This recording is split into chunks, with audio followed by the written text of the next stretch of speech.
And we're live. Good morning, good afternoon, good evening, good night, wherever you're watching. Yeah, my name is Lotfi M'Rad, and I'm a member of this group, the Unravel for Men Only, which is a group about, or is a group actually for men who want to work on their sexuality.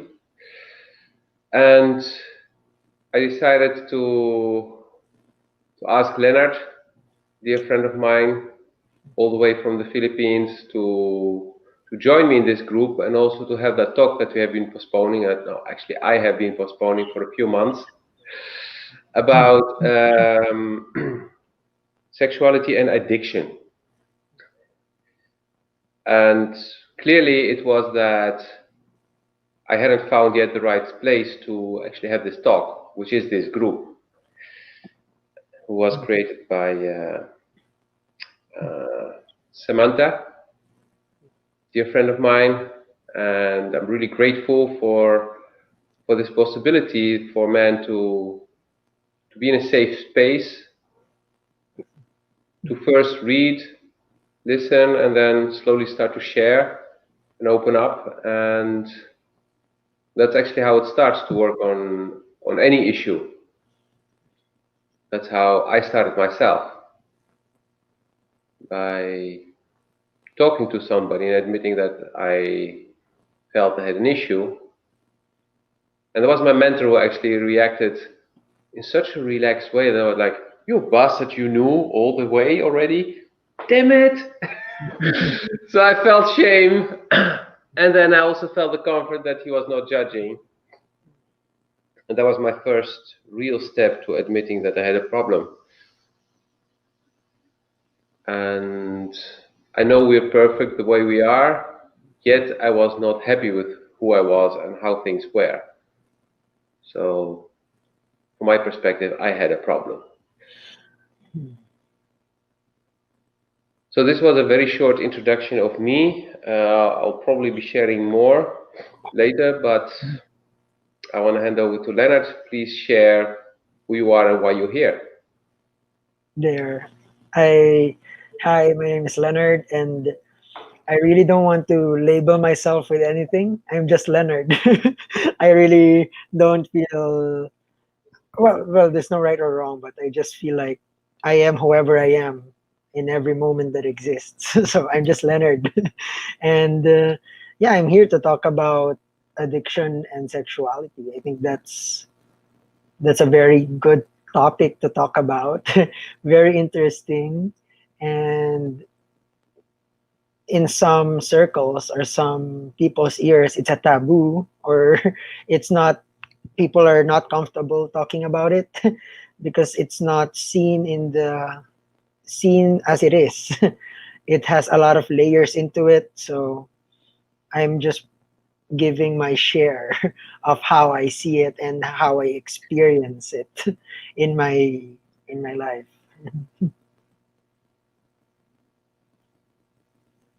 Why did you join the group? I don't know. I think intuitively, intuitive, not me.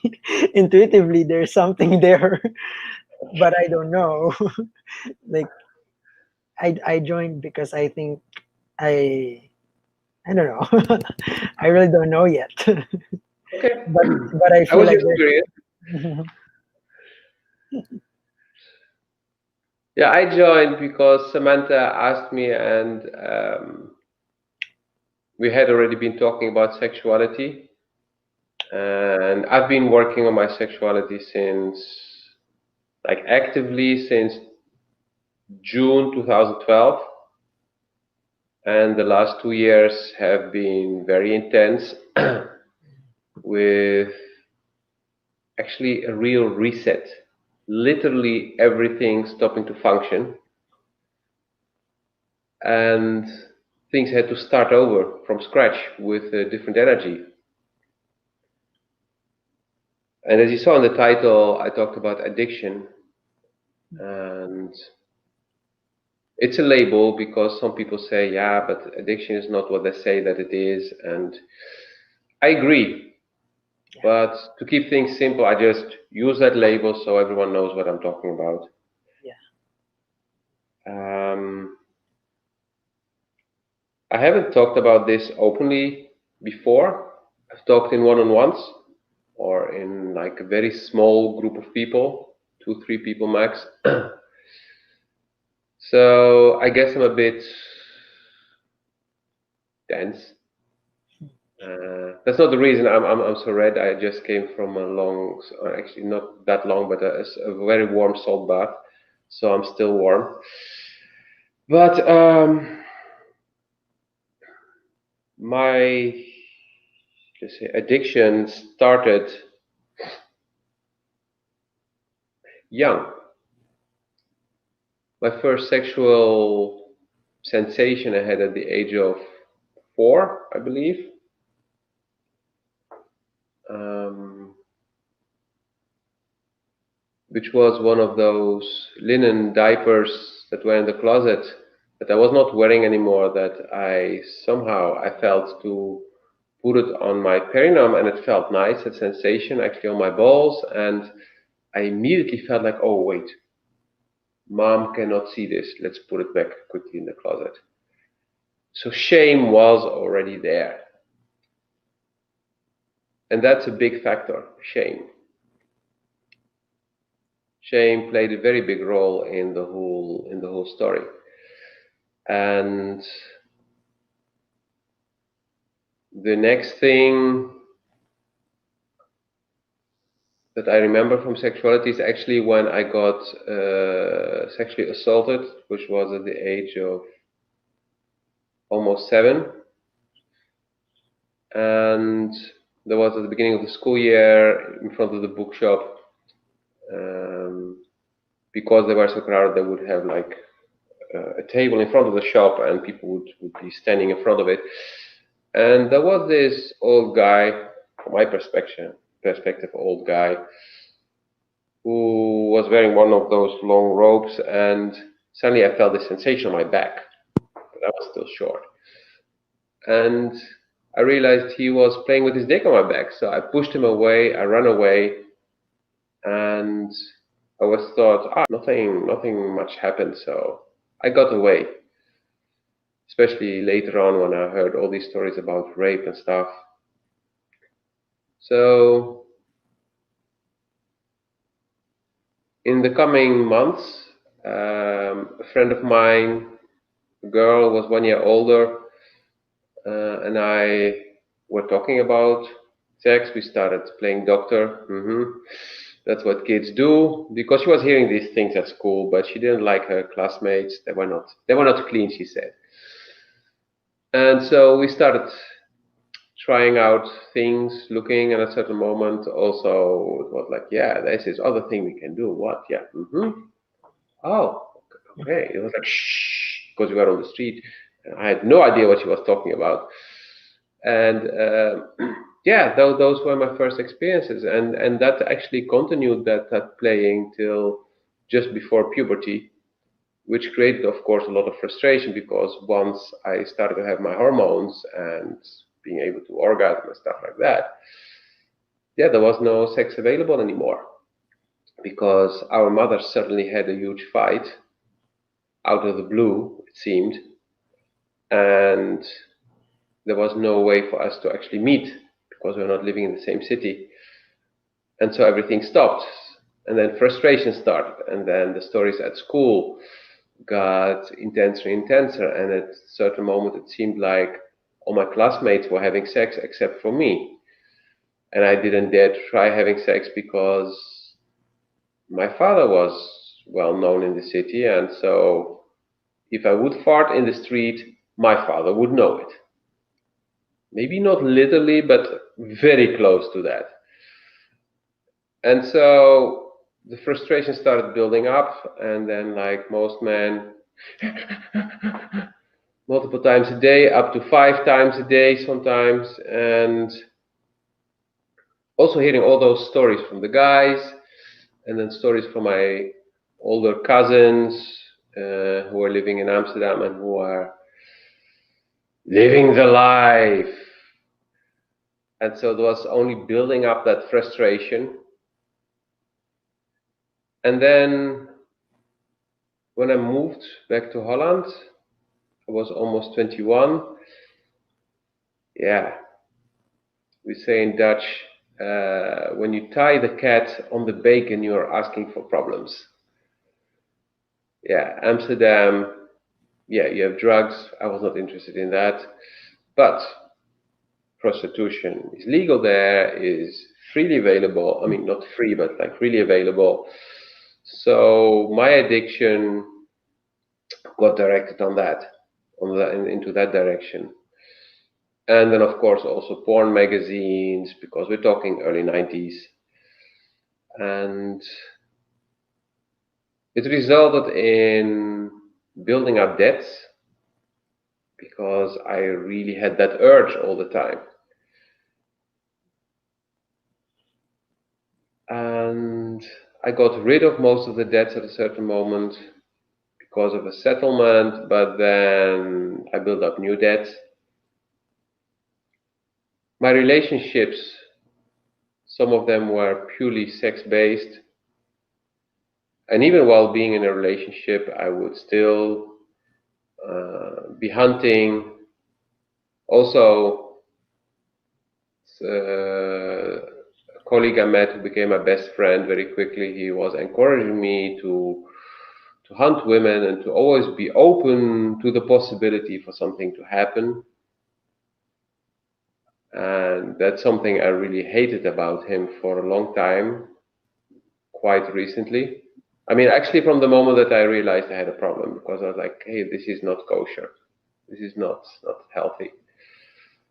And so in my relationships, I was like, I need everyday sex. And next to my relationships, still looking for opportunities. And then also sometimes just going to the prostitutes or just walk. I mean, actually, it kept me in shape because I would be walking 1 or 2 hours through the red light district, trying to make up my mind or try to find the perfect woman. And looking back, I started to realize that it was, after a few times, it quickly became thing like, not this perfect looking model, because they were just bitches who thought like, I'm so perfect, don't need to do anything, and they were super arrogant. So I started looking for more normal women, and sometimes I would even go in and not even have sex but just talk. And later on I realized it was about connection. I mean, it's only in the last few years that I realized it was all about looking for connection. And also the looking at the younger women, not the older ones, like those in their 20s, early 20s. It was me looking for the innocence inside me that I had lost,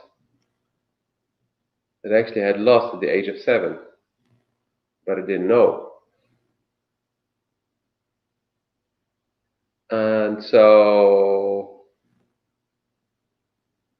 my sexual life was quite a mess. Somehow I didn't catch STDs. I remember that in 2015 I did a test again. I did a full panel. I mean, through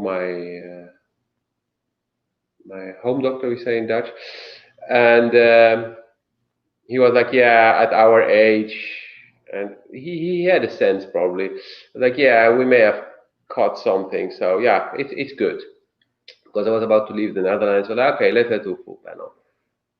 And then I went back, and I was looking. He was looking at me strangely, like, okay, what is it? Yeah, I don't understand. Like what? It's like, oh shit, no, don't tell me there's something wrong. Yeah, I don't understand. What? You have nothing. And I was like, that's good, right? Yeah, but that's strange. You should have had something. And I realized then that sometimes I would be at the door and I would be like, like not even last minute, last second, like, no. And that was that voice in me. That was my intuition telling me, like, no, not this person. So my intuition was protecting me because I was not meant to get sick and die from whatever. It was all part of my journey, my growth, and also what I had to learn to be able to do the work that I came to do. And one of the things I came to do is to work with sexuality and to help other people develop their sexuality too, to balance it, to work on their inner power, learn how to activate the second chakra, and to use that energy for creation, for life. Because in the second chakra, you don't just have sexual energy, you have the life energy, the creative energy. And this is one of the things I came to do, but I had to work on it myself first. But then they say you need to lead by example. So I had to go through a lot of this to actually know what I'm talking about, not just reading it in a book and then coming with some theory. It doesn't work. You do not inspire people, but you also cannot really understand people when you haven't gone yourself through things. And I have been working mainly with women. Generally, my friends were women. I had some male friends, but not so many. And in the last few years, I have been working with women on their sexuality.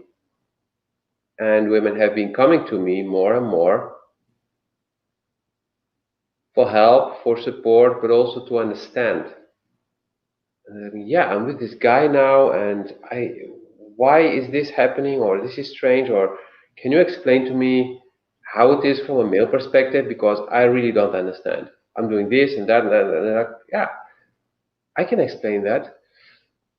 And of course, I have a good friend now who's really working on this, and she helped me with me and we and another guy working on our masculinity, and she keeps meeting men who have issues on their sexuality, men with addiction. So she was very happy that she knew me because I could explain things to her, like, okay, so well, if he does that, it means this, or so already the benefits of 30, I don't know how many years, no, actually close to 40 years of sexual, let's say, imbalances are starting to pay off. And it really feels good that things start to make sense and that I start to connect the dots now. And that's why I'm in this group, because I want to learn more, but also want to share and to support. And by telling my story today, I know I'm encouraging others to actually also start to at least feel less shame about the things they've done. And I barely shared, all the things I've done. I've done a lot of stuff, a lot of naughty stuff. And I'll probably be sharing another time more in depth certain things, and maybe more will come up later on in this conversation. But I hope to inspire men to look at themselves and start judging less. Yeah. Maybe you won't stop immediately all the judging, because that's a process, but at least try to judge less. Have some mercy for yourself. And once I managed to do that, real change started to happen in my life. If I wouldn't have done that, we wouldn't be here today having this talk. I wouldn't have shared with Leonard already all this before. And maybe that is why he's smiling, because he recognized the story, and then probably he has his own thing like, oh yeah, haha, yeah, oh that, yeah, I know that feeling. So I will stop here for now, and um, by the way, please feel free to put your questions in the comments, because I have the feed open so I can see if there are questions. Um, but Leonard, just say something. Yeah, yeah. No, I'm. It's really nice that you can share all that openly, and it took a lot of work from you. I know that, and you've done your work, and it's really vulnerability is really a big lesson, a big inspiration to everyone, because you can just be open. And from personal experience, everybody has addiction. I don't the way I released shame from my system is I did not rank it like sex and then food, and then it's all like workaholism, overthinking, sex, drugs. It's all the same. It's all addiction. It's seen as it is. If you put like sex addiction on top of it, you're gonna be shameful because society has put a label on that. Addiction. When you hear the word addiction, immediately on people's minds, it will say drugs, alcohol, gambling, those things. But what about overthinking? What about addiction to beliefs? What about addiction to self-help? What about addiction? Because I have all that. I don't want to like compartmentalize or to like rank it, the bigger addiction, because any addiction is still addiction, right? So I have like sex, food, thinking, overthinking. What else? Control. What else? What do you call that? OCD or obsessive compulsiveness. Like what else? Fixate, resistance, or people pleasing. Those are addictions. And addiction to Nice one. me, Yeah. yeah, right? Addiction to me is just fixation, or like a certain fixation to something. But of and I didn't see that like a year ago. A year ago, I saw that as a disease. And 2 years ago, I was facilitating NA meetings, Narcotics Anonymous, because I was in that circle. I was in a recovery group of of people recovering from addiction, and it's really fascinating how society puts labels on it. It and then and in effect it puts you in a box.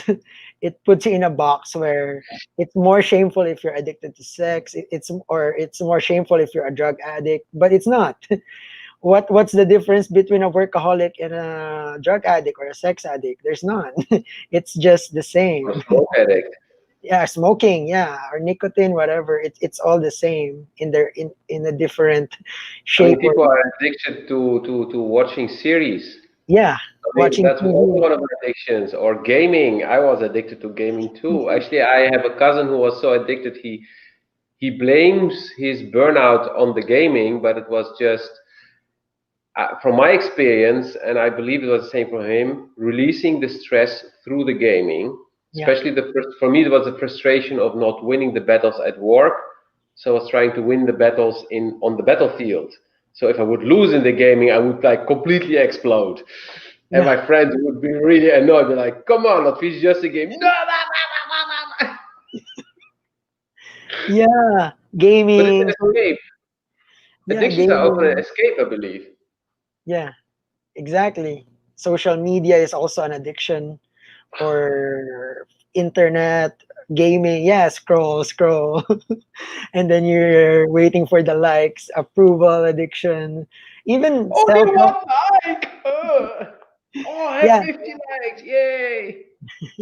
even like self-help or spirituality. I like Shiv Singupta. If you can look at him on Amazon, like he has this book, Advaitaholics Anonymous, the end of the spiritual addict, because we can overlook addiction. We can like we transfer one energy to another. You can say you escaped one and then you formed another because you didn't see it as addiction, or you did, but just a disclaimer, in my own subjective reality, we're all each subjective in our realities. Addiction is not bad. Addiction is not something to be ashamed of, because everybody, it's a universal experience. Every single human being has it. In my own view. But if we focus on maybe sexuality, uh, it started with repressing of emotion. From my experience, I repressed homosexuality because from a Roman Catholic perspective, it's a sin. from from culture background, whatever, it's a taboo subject. It's not something really openly talked about by anybody, even in your own like friends or relatives or family. It's a universal thing. Like you see people coming out in and they're afraid because it's not welcome. It's such, and it's no one else's fault. It's just the way it is. It's just the way it came about, and somehow I the awareness came through me that it's not. But if it didn't, I could have just passed it on to somebody else in the next generation. I could have just passed on the trauma or the pain to them. But for me, it started with that this little child didn't know how to express himself, his sexuality, and then he repressed all the thoughts, all the emotions, and then he didn't know how to healthily express it, how how to feel okay with it, right? Because really it's rare in this world that people will tell you that there's nothing wrong with you, because literally there's nothing. Ev- Look, I went through religion. People say you have a lot of sins, confess to a priest. You go to a psychic, a shaman, people will say you have a lot of karma, you have a bad past life, go cleanse that. Oh my god. You go to another group, they say it's rare. That's You're why doomed. Wherever you go, you're doomed. a, You're totally fucked up, and you need to spend a lot of money and time with me, and then maybe you'll get close to something nice. Uh-huh. That's why at a certain moment I was like looking at all those religions. Oh, already did this, did that. Oh, for these two things already, for each of them I already burn in hell. So why would I even do an effort now? I'm already condemned to death. I mean, to eternal fire. So why care? Let's at least enjoy now, because after I die, I mean, burning. yeah. I never understood that logic, but yeah, there is not much logic in most of these belief systems. Yes. It's about That's pushing people down and keeping them down. And I want to react to something you said when you said about being gay and then people not accepting it. It's being different, and that's something that scares people yes. away. And you see it even in nature that some animals, when one of them is born differently, he's being rejected. Like the babies which don't look healthy, they just let them die. And humans did the same as well. If Mhm. you would be born with a limp, you would be kept hidden because shame, because you're different. So being gay, for example, that's a strange thing. Oh, I need to be careful because maybe he wants to fuck me in the ass too. Because yeah, a gay guy will fuck everyone, right? And then sometimes when people say this, I'm like, did you know that many gay people never fuck? And like, huh? Yeah, they do other things. It's not just about this. Maybe we heterosexuals are so obsessed by stuffing something into something. And Yeah. people look at me like, huh? Yes. some of my best friends were gay back in the days in Amsterdam. I mean, talking about gay, my first interaction with a gay guy was a guy who was like very much like, ah, can I give you a blow job? I mean, a colleague just like that on the street, like, what?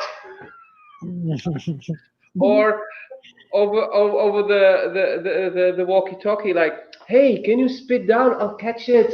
It's sexy. And then like all the colleagues could hear it, and we were directing traffic at the airport. So I completely freaked out. Those were my first interactions with gays. So of course, I was scared of gay men. Like, oh fuck, they want these very strange things from me. But it was just one guy, and later on, I realized it was just his extreme way of expressing or trying to be funny and cool because he was very insecure about his own sexuality. Actually, he was homophobic himself. He was only trying to have sex with straight men because he was afraid of being with a gay guy and then having to perform because a gay guy would know how you supposed to be as a gay man and what you're supposed to do. But he was so afraid and so ashamed that he would prefer to give blowjobs to straight men, pay them, and then at least he would have some pleasure and nothing was being expected from him.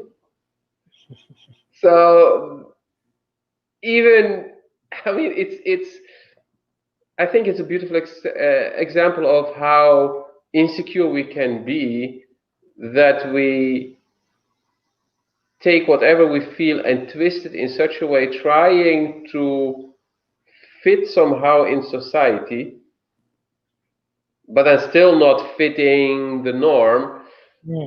But we're just acting out of fear, and then we start to do these very strange things just because we're afraid of judgment, of belief systems, of mainly it's judgment actually. Yes. That's the main thing we're afraid of. Judgment from whoever it is, our friends, our parents, our colleagues, our neighbors.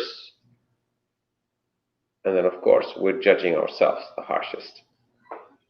Yeah. People fear what they don't understand, and they hate what they cannot overcome. That's what I kept in mind. People fear what they don't understand, and they hate what they can't overcome. That's why people don't see that judgment is an addiction, hate is an addiction. But even I forgot to mention like body weight.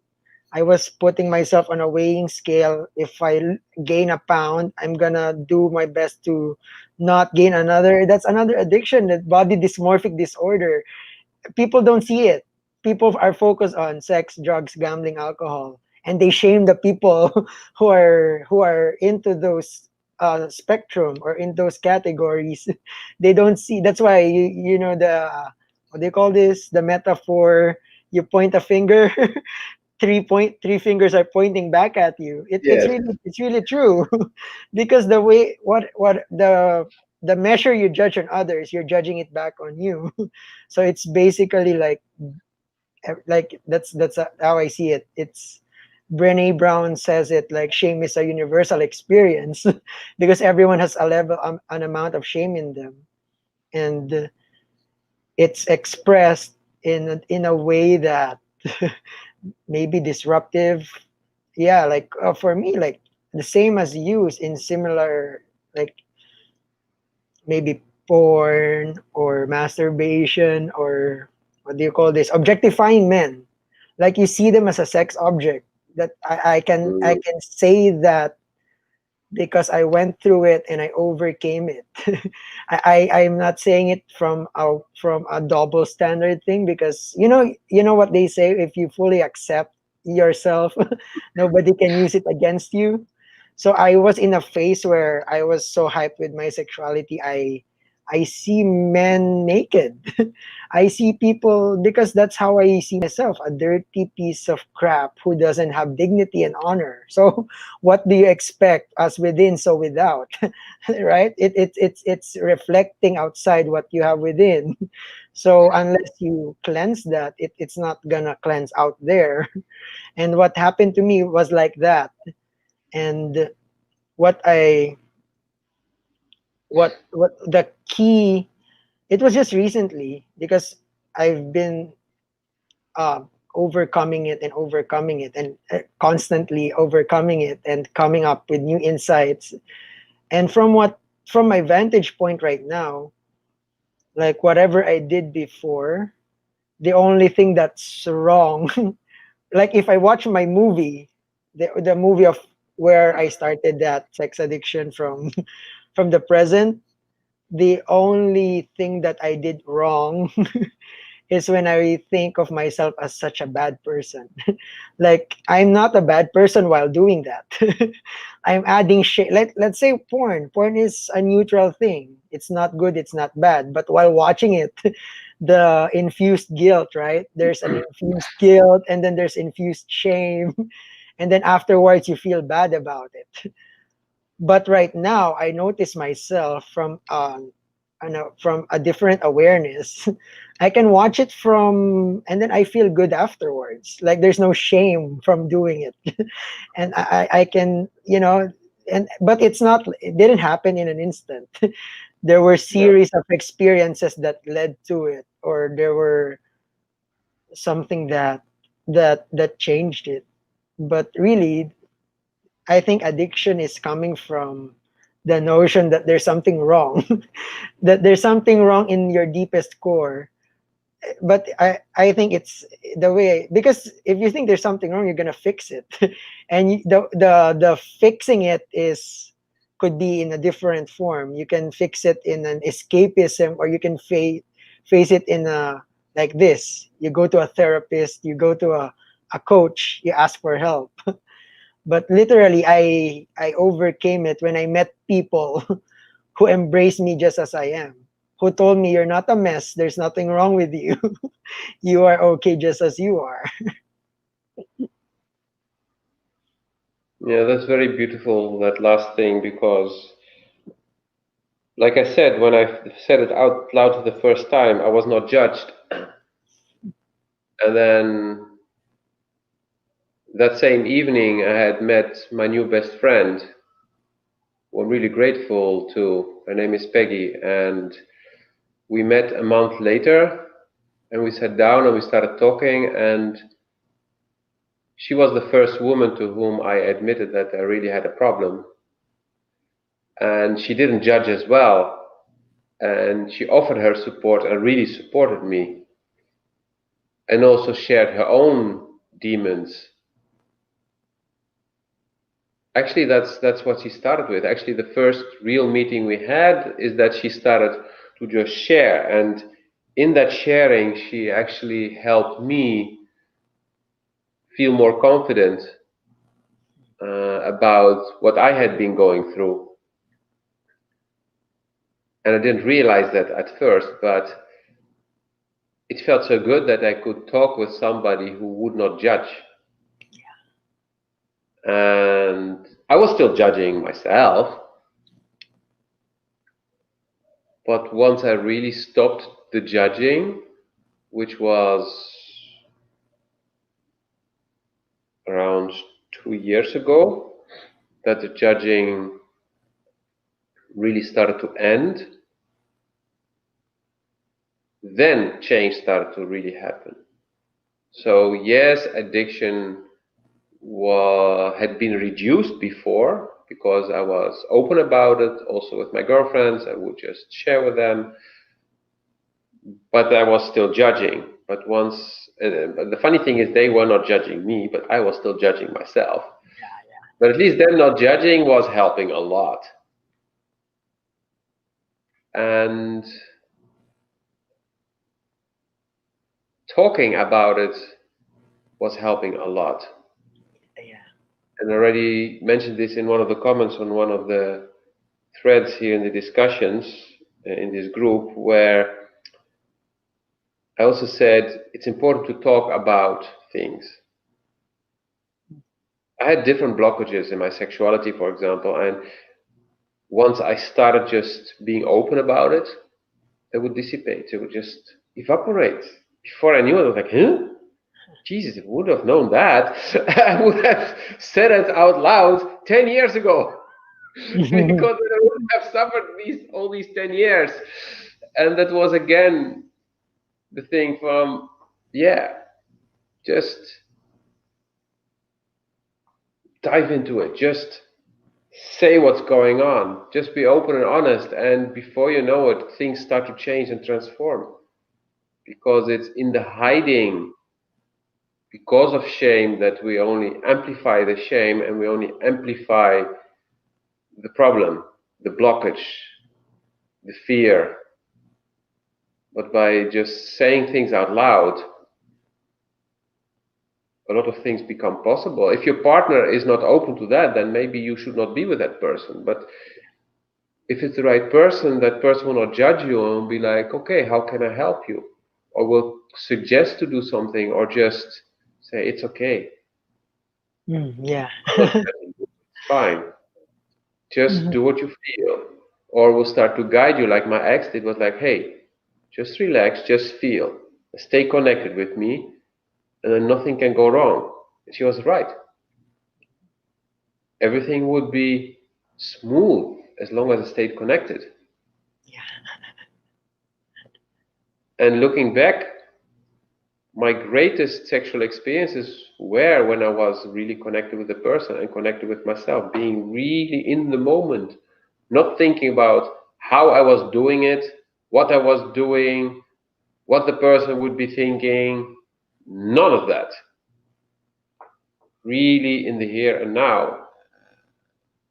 And I do not remember all the details of what happened, but I remember the sensation. Mm. I felt Mm. free. Yeah. And I would feel amazing afterwards, sometimes up to 48 hours not needing sex, which is like a big thing. Especially back then, it was a big thing for me. Like, wow, for 48 hours, I don't feel like having sex again. Not that I didn't want to, but I was still feeling that great feeling inside me. So I didn't need to jump and go and eat more, because basically it was like food. Like, this tastes so good. I want more. I want more. I want more. So yeah, actually, I have some kind of food addiction too. Something tastes good, I keep eating, and then suddenly like, oh, too much.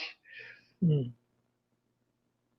But it's just being open, just opening up, starting the dialogue helps a lot. Yeah. Mhm.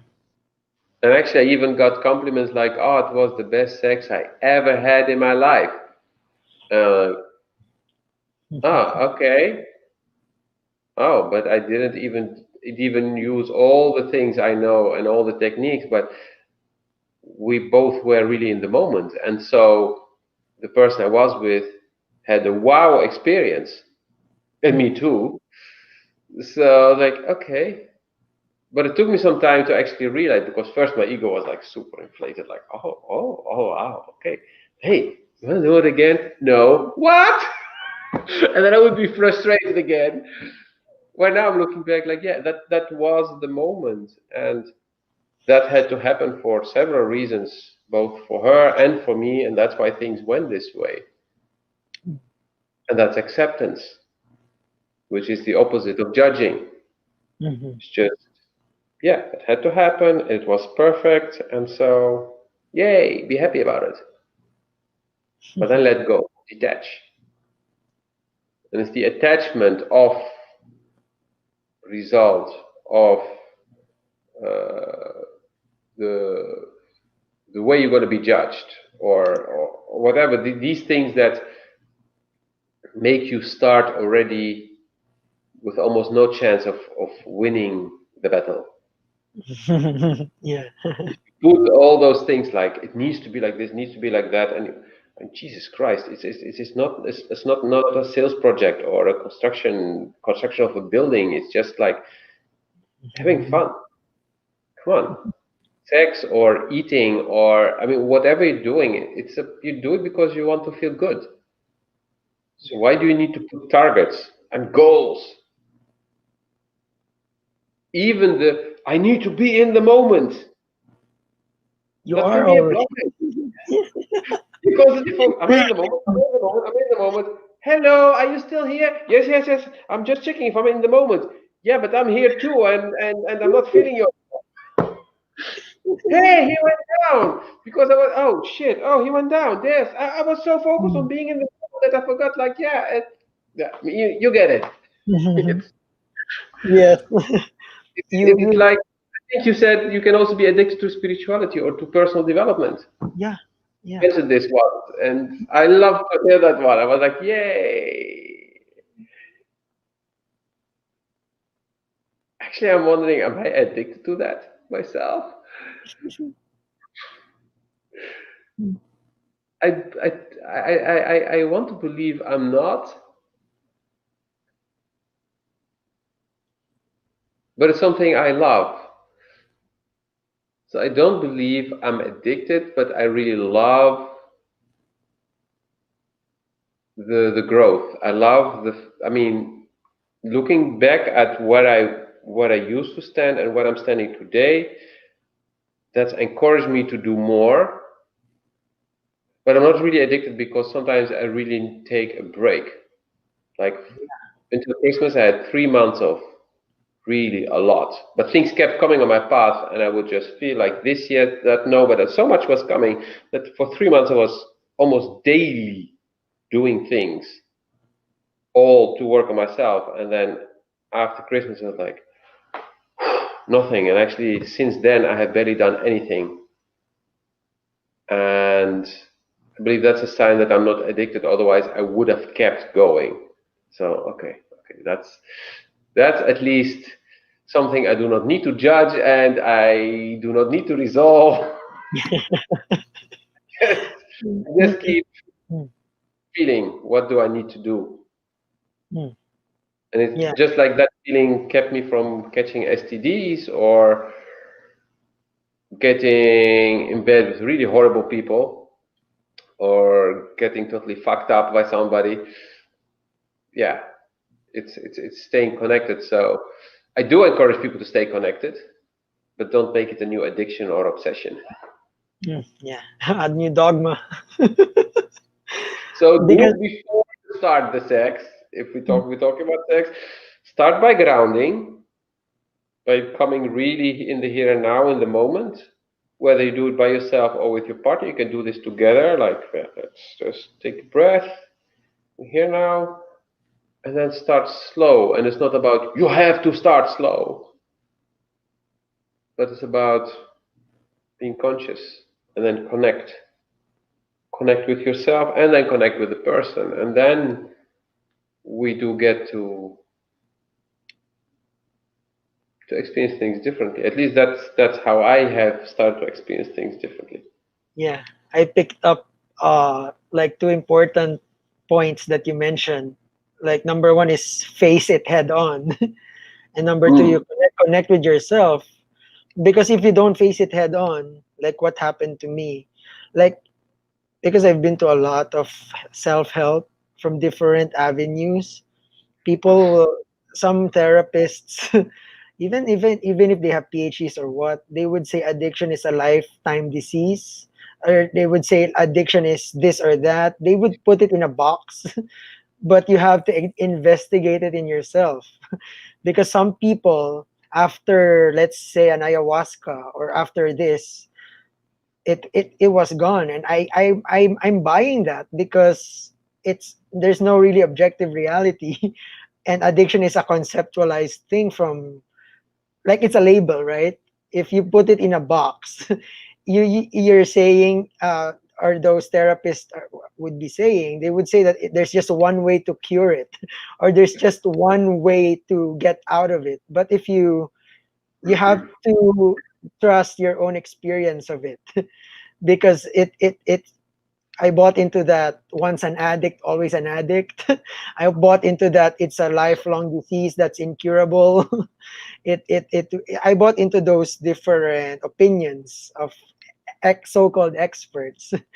But when you ask different perspective, they say it exactly differently, without shame, without those kind of judgment or heavy opinionated idea about it. So you have to really, I don't know, your own connection with yourself is really the key. Like what is it for you, right? Like if you just buy into what the doctor said, sometimes those who sell the vaccine sell the pill. Those who sell the this sell that. Uh, it's not a pun or what. It's just the reality sometimes. The ones who sell the antivirus, those are the ones who created the virus. The computer virus, that's a meme that I saw. Sometimes you just have to own your experience. Like, I resonate with what you're saying. Connect with yourself and show up fully with the addiction without hiding, without pretense, and find the people who can embrace you without even an inch of judgment. And that's a big thing already. It was hard for me because I've been to, like, people I thought who would be helpful. In turn, it created more damage. It created more damage.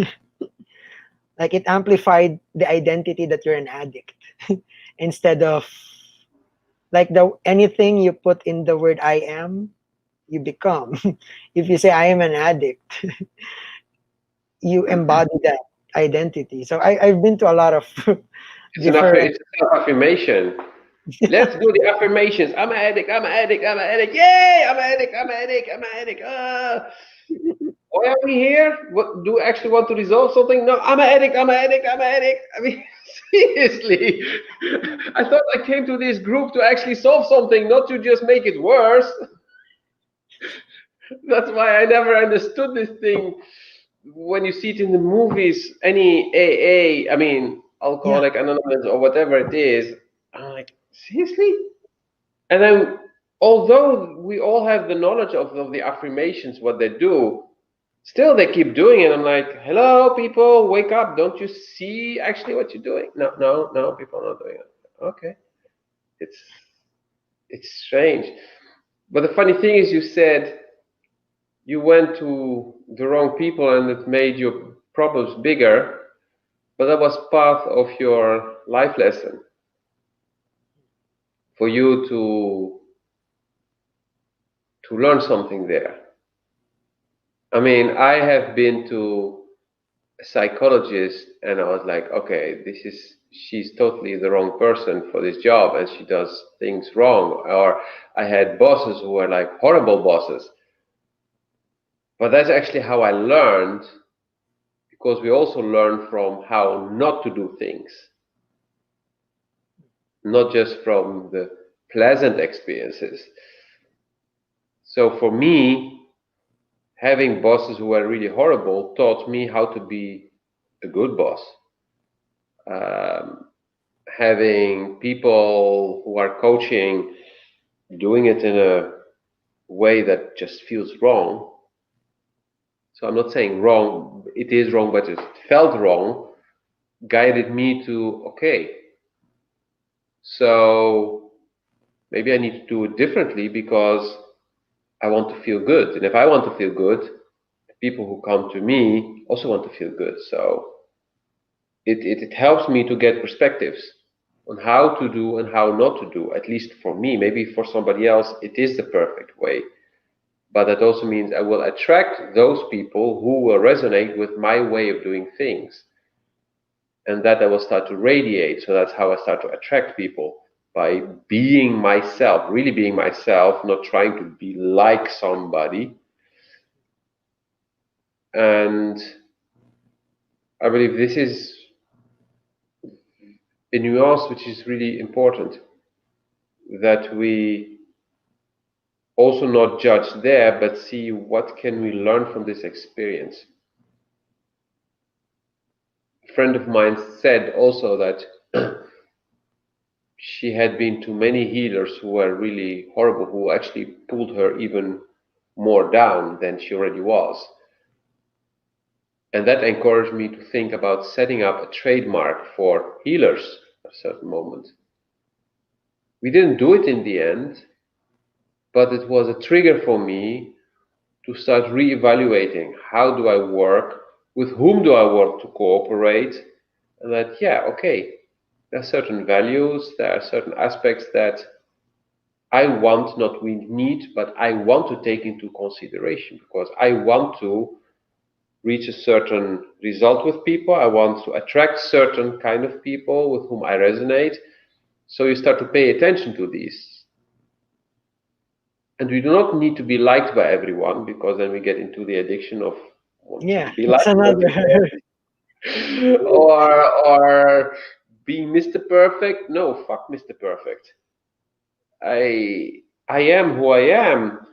And let's say if I'm the guy who can help people with their sexuality, for example, or with any kind of blockages, then there will be another 1,000 guys or women like me, and we are not competitors. We will Mm, attract each those who resonate with us. Just like I do not need all women to like me. I just want to meet that one woman with whom it's mutual. That just in that moment you know. And the same for friends. yeah. The lady who's my best friend now, when she sat down next to me, actually, I felt her enter the room. So I looked up, and that's when she sat down next to me. And I just knew she and I had something really important to do together. I had no clue what. So I introduced myself, and I made sure we would meet afterwards. Okay, it took a month. But after that, it was this. And this was back in 2012. So it's really important to be aware of yourself. If you don't know who you are yourself, then how can you know what you need? How can you have a partner, like a real great relationship, if you have no clue who the fuck you are yourself? I mean, if you don't know what you like, if you don't know what your needs are. And in sexuality, that's really important. Of course, you can discover new things. I discovered new things with different women,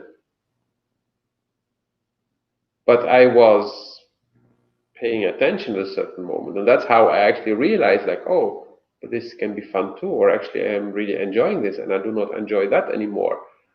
So it's consciousness, self-awareness helps a lot. Also for not judging anymore. Because when we know who we are, there's nothing to judge. That's, oh yeah. Mm,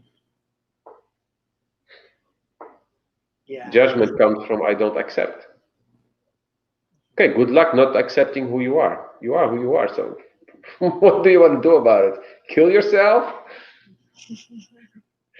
You will just reincarnate and have to start over, go back to school again, get bullied and whatever, go through puberty again, and then you're back to where you are now. So better start accepting yourself now because you're gonna go through that whole shebang again and it's really not gonna be fun. Yeah. Or maybe to some who don't believe in reincarnation, it's gonna repeat in your reality. Maybe I don't know, because to me, the biggest addiction is belief. You know, just to share with you the beliefs I have a month ago. I'm denouncing it right now. I don't believe anymore, and then I believe it again, and then I'm in that process where I'm like rediscovering. And you mentioned something very beautiful, like if you don't accept yourself, what will you do? How miserable would you drag yourself to be? Because really there's nobody outside that will accept you. Everybody who's interacting with you is just a template of how they accept themselves. Right? The more you love yourself, the more it's easy to love others. It will really not. It's delaying the inevitable. Either you accept yourself now, or you delay it, hide it under the rug until you see the pile already big. It's gonna hit you in the face. Yes. Yeah, it's really acceptance. It's a big thing. Really, that's really the biggest takeaway. I believe that's where all the healings start, Yeah. with acceptance. And when I say healing, I'm not just talking about healing, but also like healing situations or conflicts, or I mean, not just with yourself, but also with others, but just starting to accept. Even if you want to change things, at least accept that things are the way they are. Wow. And, Yes. and that's a starting point. From there, you can start to work on, okay, I want to change things.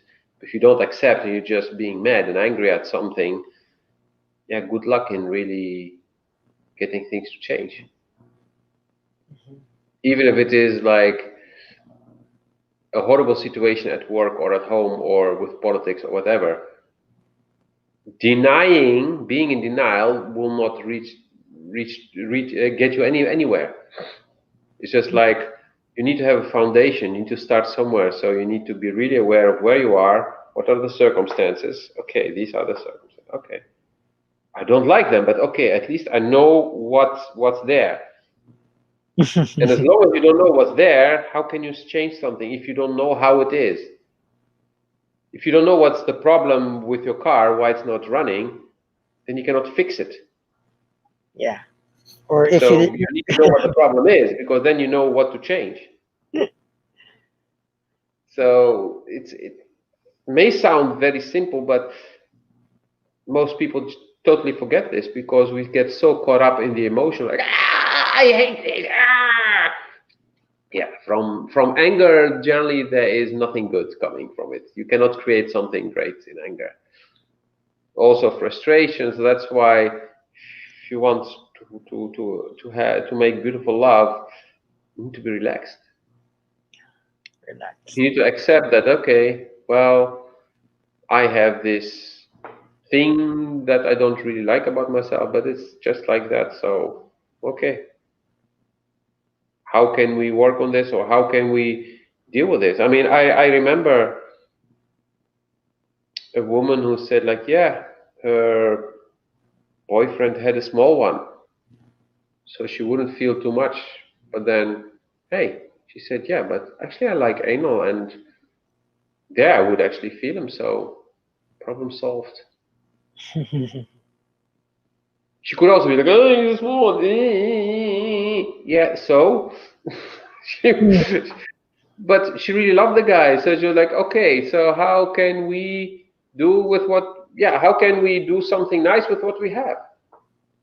It's just like when you open the fridge and you have a few things there, like, and the shops are already closed because there's a curfew and we cannot get out. And okay, just look at what you have and then see what can you do with what you have. And hey, we have Google, so go fucking Google the thing. If you cannot come up yourself with an idea, Google. I'm sure there are people already have been in that situation and like, hey, there's a solution, or and you will find multiple solutions, and then you can look at them and create your own from that. Yeah, exactly.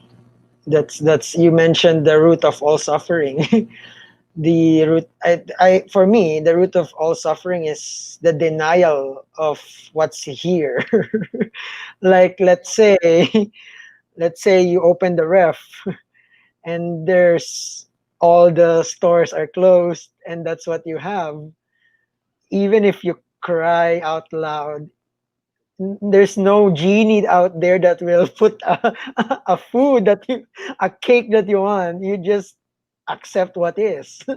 You embrace the what's in front of you. That's the biggest thing, the life hack in freedom. Because even the poorest of the poor, with the way society looks at it, can be the happiest person. It's really not about, I really don't buy the way people talk about money or abundance, because abundance is not limited to money. You can have no money but your abundance in happiness or contentment, or being accepting your sexuality. That's abundance, right? It's really acceptance. It's really, it sounds simple, but it's really the start of the shift, where the shift can happen. Because denial is like, I look back, my life in rehab would have been like shorter. But because I felt so regretful, I prolonged the process because of denial. Why am I here? What brought me here? Instead of I'm here, what I'm gonna do now.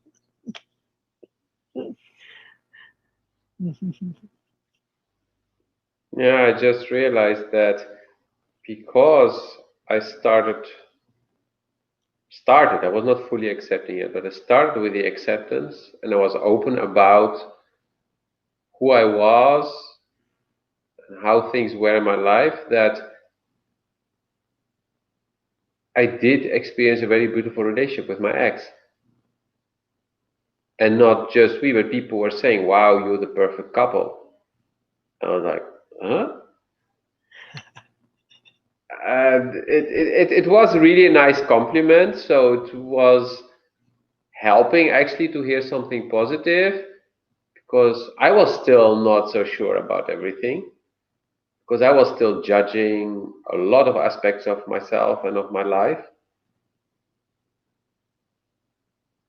But I realize now, like, it was an amazing relationship and it was very painful when it ended. But if that was already possible back then, what's possible now? Because I grew so much more, I became so much more conscious of myself. Like, wow, yes, it was painful that it ended, and I didn't want it to end, but probably something, actually, only something better can come on my path now, which will not make it less what it was, but better for me today. Fun fact is that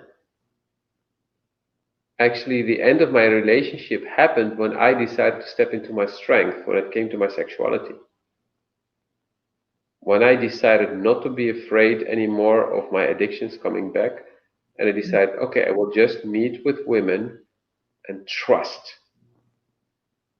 I'm not meeting with them to have sex, but I'm not saying nothing can happen. I'm just open to whatever will come. And then, of course, nothing happened. No sex happened. Good conversation happened. Yes, one woman actually wanted sex with me, and I felt it. Literally, I felt this vibration in my dick, and I was like, what the fuck? And I was like, hey, wait, this is not mine. This is not my energy.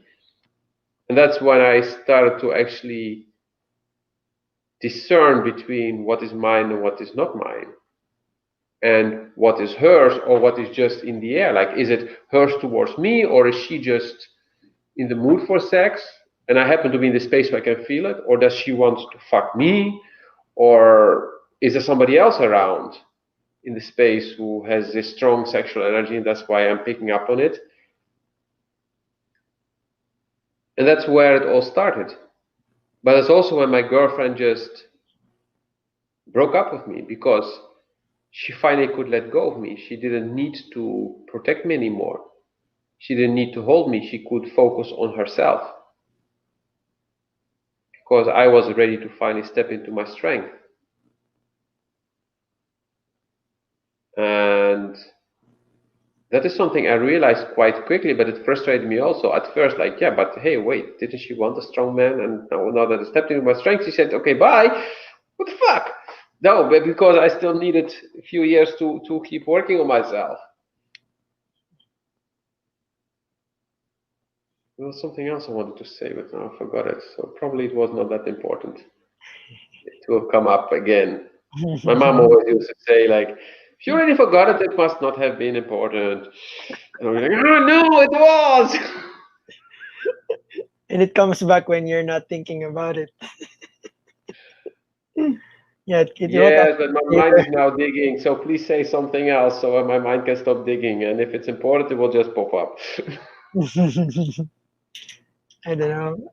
It's just nice talking about this openly, and really, it's just acceptance, acceptance of whatever, whatever is in front of you. Because resistance, It's resistance, futile. resistance Like the will. voice. Resistance is futile. But you need to hear it with multiple voices because that's the collective speaking to you. Yeah, resistance will just, what you resist persists.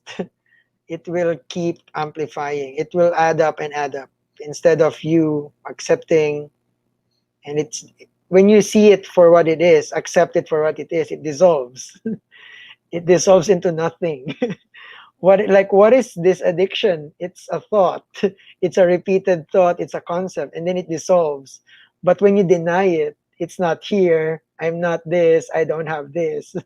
Then you repress it, suppress it, and later on you find yourself in a situation where you have to face it. You have no choice but to face it. It's really complex but simple as it is. Really, acceptance is big. It's really big. Maybe accepting it.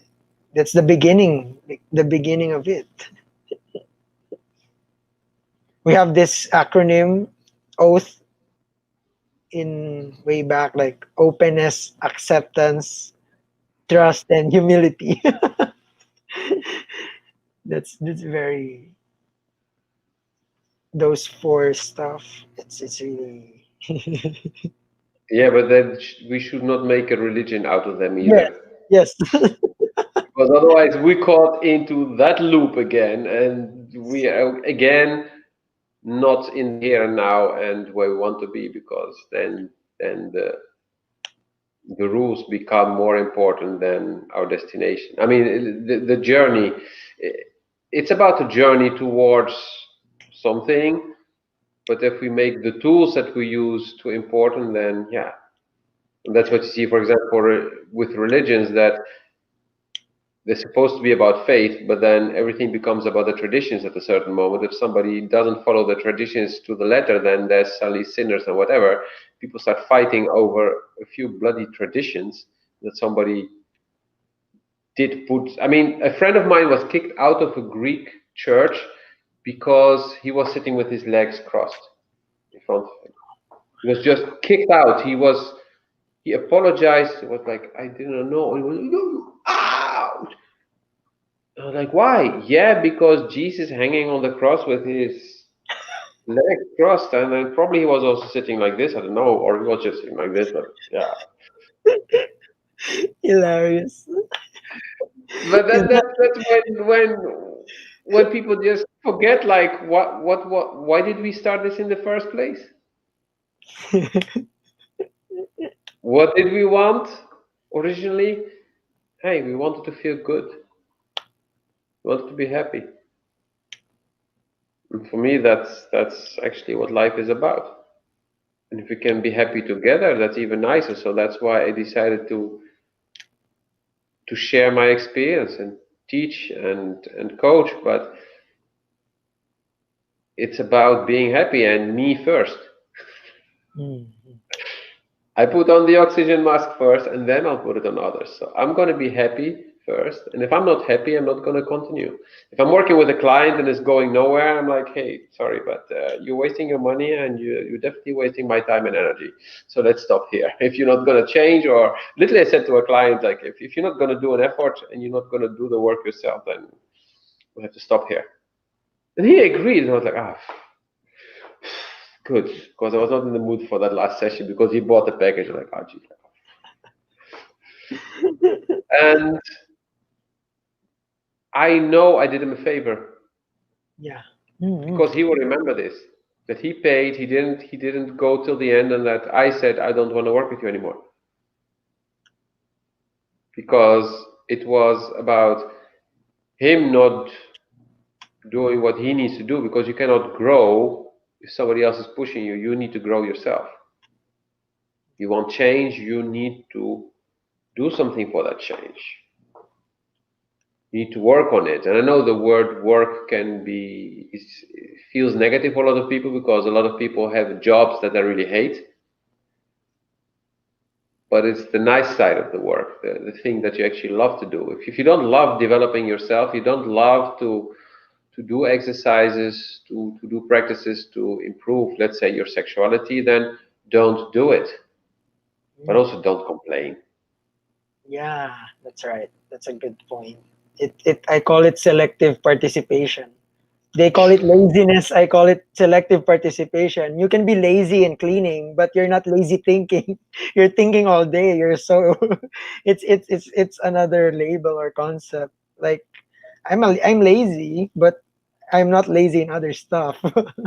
So if you don't want to do the work in personal development, then find a different find a different focus of attention, right? Like, that's really, yeah, you did a good job there. I think so, because if really people don't, I don't know, if really people, you would feel it, right? And it's rare that people will say that that if you're not working, if you're not gonna do it, then find another coach or do something else with your life. Mhm. Yeah, I mean, actually, not my current part-time job, but the one I had before. In 2013, when I went to the job interview, I literally said, I'm lazy. And the HR manager was like, ooh. But the hiring manager looked at me and I said, and that is why I do set up everything in the most efficient way possible. So when I'm out, sick, holiday, whatever, on my day off, things will keep running. But I Mm. refuse to spend a lot of time and energy on something that I do not need to spend on it. And the guy was like, and the HR manager was really like, and I looked at her like, none of your business. He's gonna be my boss. He's hiring me. Fuck off. Was a nice lady, but on that thing, it was like, mm-mm. And yeah, it worked. And actually, I did set up systems that I know they're still running now. And I left many years ago, but because it was this efficient. But I did spend a lot of energy and time in jobs or in private things on things that wouldn't work. And my laziness is more an efficiency thing. And like you say, it's selective participation. I do invest a lot of energy in certain things, but I need to believe in them.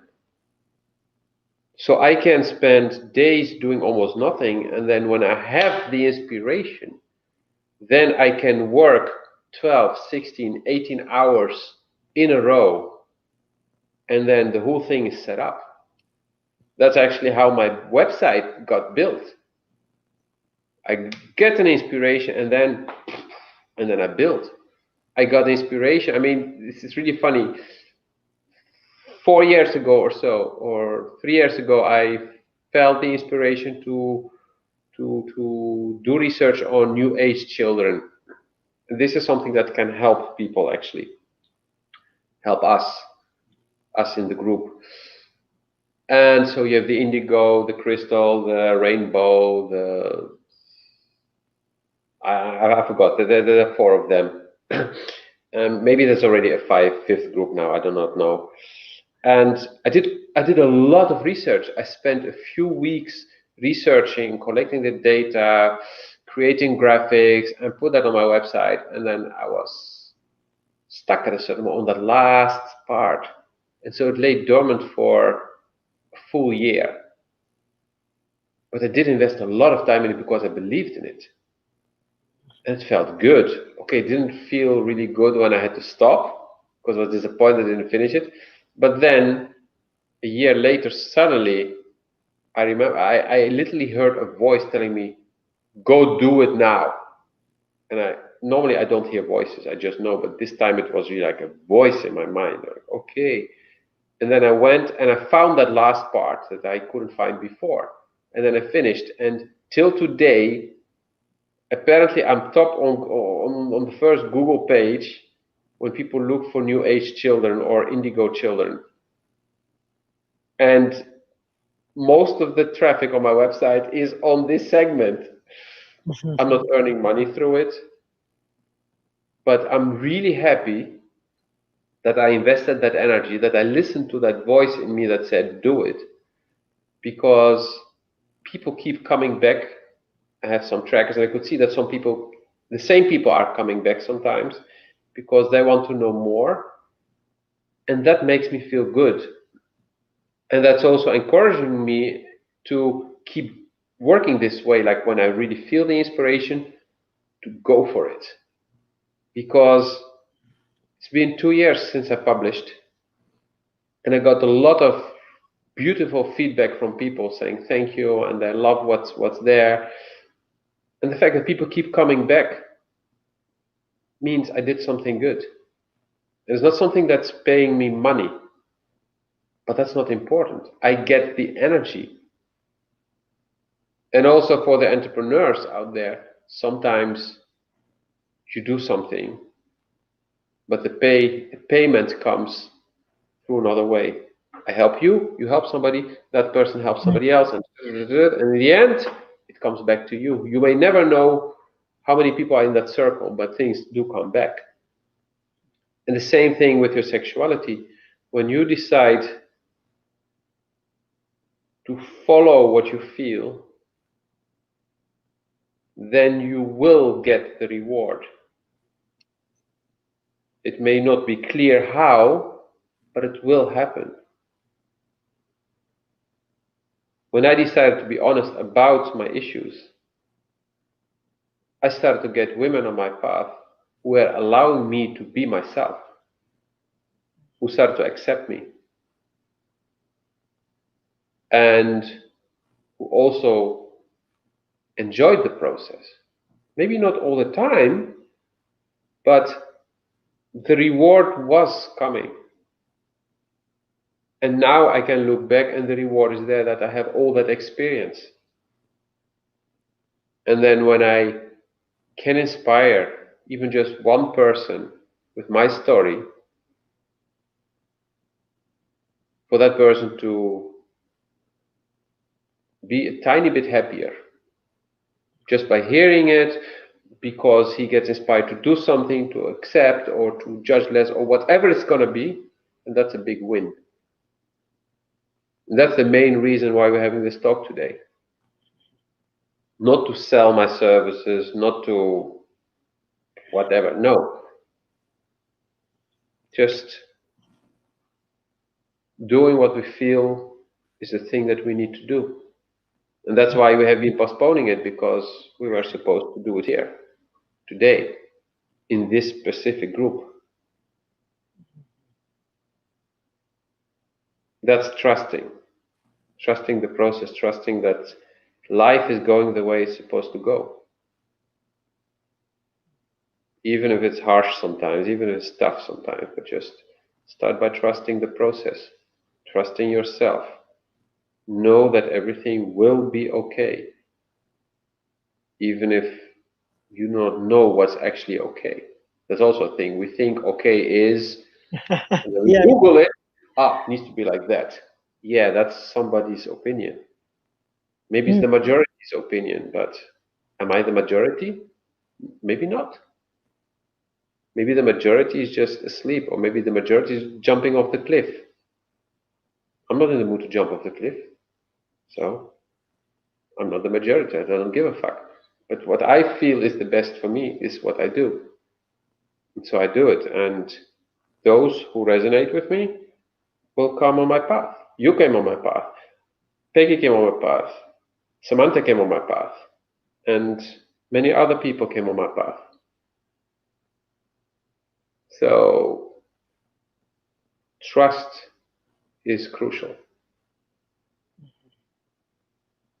That's my perspective. That's nice. Trust the unknowing. Because the addiction to knowing everything is also an addiction. I want to know what's next. I want to know what's the next moment, what's gonna be the next happening next day, next week, or the next knowledge, the next teaching. It's always the addiction to what we know. But there's the power to trust the unknown. That's the biggest one of the freedom, accessible freedom. We've been conditioned to it, to be certain. What do you want to be when you grow up? How sure are you that I'm still alive when I grow up? You don't know what's gonna happen tomorrow. I can be run by a truck, right? It's been conditioned. It's been programmed to think ahead, to plan ahead. That's why we have to know, know. It's rare that people will say trust the process, trust the unknown, which is It's funny you bring this up because that is the energy at play starting, yeah, tomorrow. oh wow, the gene key. About not to plan things. Like you can have a goal, but not to try to plan everything so tightly in your life because things never go as planned. And that is, by the way, what I do on my Patreon. So that's why I put my Patreon link. But it was funny that you said that because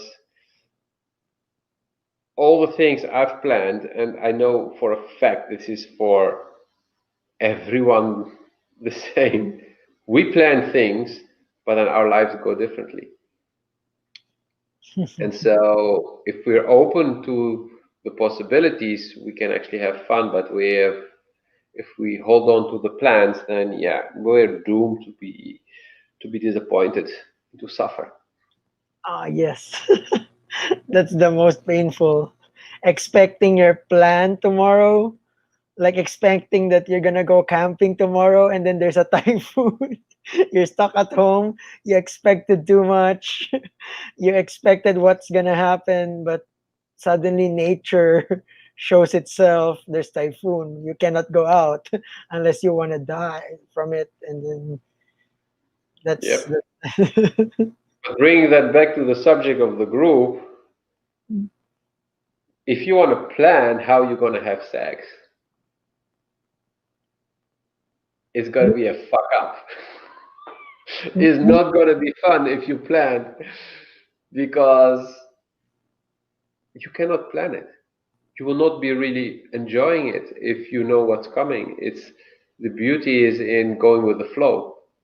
Mhm. My greatest sexual experiences were when things didn't go as I thought they would go, but I got surprised and I let go of what I really wanted. And sometimes I would have a woman who was like, "Oh, you stop it now. You just lay still and you just experience." And the first time that happened, I will never forget it. For I don't know how long, I don't know if it was 10, 20 minutes or it was 2 hours, but it felt like 2 hours that I only could lay down and that lady was caressing my arms with two fingers. So just for me to actually learn to just feel instead of, okay, let's go and no. Wow. I will never forget. It only happened once with her, but this thing, but I will never forget it. I remember when it was 2006. This I remember, but it was like a shock for me.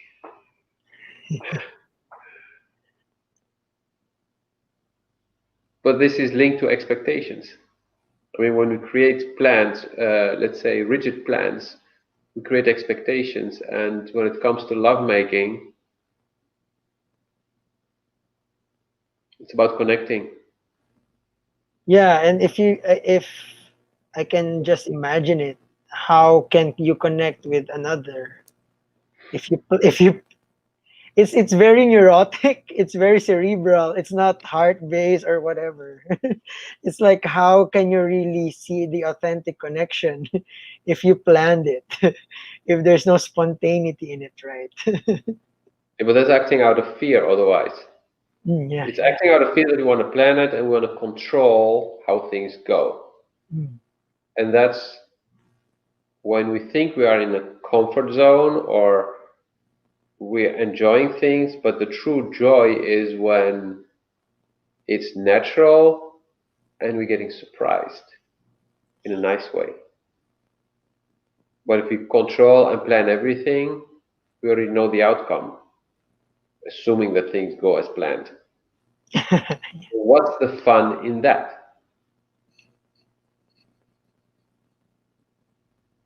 Nothing. In the end, it's not fun. That's why most of the sex I had in my life was not really fun because my plan was to orgasm, to ejaculate, and the fun and feeling would be gone seconds afterwards. 10, maybe 20 seconds if I was lucky, and then it was gone, and I was feeling empty again That's because I was following the plan. that's the cycle. If you operate in a different, I don't know, mental state, maybe the feeling of emptiness, and then it's just a vicious cycle until you get to the root of why are you like that in your sexuality, the root of how. Yeah, because as you said earlier, it's really the disconnect in the self. That's why it's difficult to connect to others unless you connect with, like, you embrace who you really are, warts and all. They like totally accept it. Yes. Otherwise it's just judgment or temporary temporary pleasure.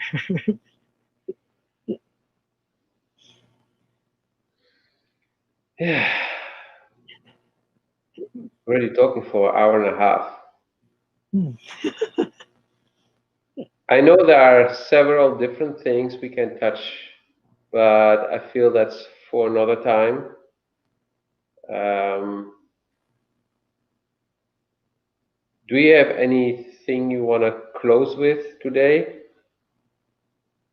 I think it's more fun if we have another live or we record something and then we publish it or we write on the other things that may come up, but not to make it too much because we really touched a lot of things already today.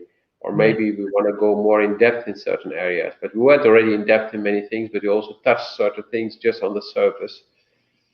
But I feel there is a lot more that we can share, but it would be too much to absorb at once. Hmm. So, how would you like to close today? No, I just, my takeaway from what we talked about is, like, acceptance is like, start with acceptance. That's what I'm getting. Like, if you don't know where to start with acceptance. If you don't accept if I don't accept a situation, how can I change it? How can I do something about it if I don't accept it? So that's really the, in a nutshell, what I've gotten from the many topics that branched out from what we talked about. But I think in sexuality, even sexuality or addiction, if acceptance is the foundation, then everything else will follow. It will fall perfectly the way it's supposed to. Rather than when you start with denial, the opposite of acceptance or resistance, it's a longer, you're gonna go home, but it's a longer path towards it, because you're gonna deny, gonna get hurt, and then you're gonna accept instead of you just accepted it in the beginning. Then you face it head on, like what you said, authentically be you without, and then things will fall into place without the expected results. I think when you, like, people will just come in and then insights, wisdom, it's all gonna unfold perfectly when you accept. Yes. Nice. And it's all a choice. Hmm. Acceptance is a choice. It starts with choice. Thank you for this beautiful closure. I did put in the description the links where people can find more about us, and it's also for you, Leonard. There's the link of your book, and I really encourage people to have a look at it. It's in Kindle, so you can get instant access to it. There's an Amazon link, and please, I know that only one person watched live, but I have no idea in which countries people are residing. So I know that people will be watching later. But feel free to put comments, to put questions. And I speak for myself, but also I believe that Leonard would also love to answer some questions if there are questions in writing or in video format.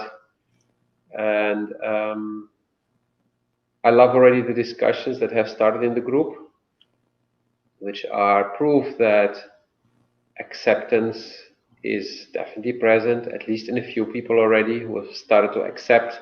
That's why they start to open up about themselves. And I encourage everyone to do this. And yes, it starts by looking and listening, but at a certain moment taking some small steps. And already I saw we're 60 members, so 60 people took the huge step to enter this group, which is already a beautiful achievement. It's a big, big, big step forward.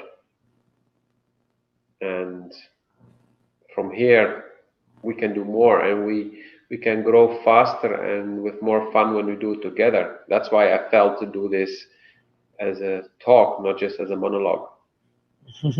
Yeah.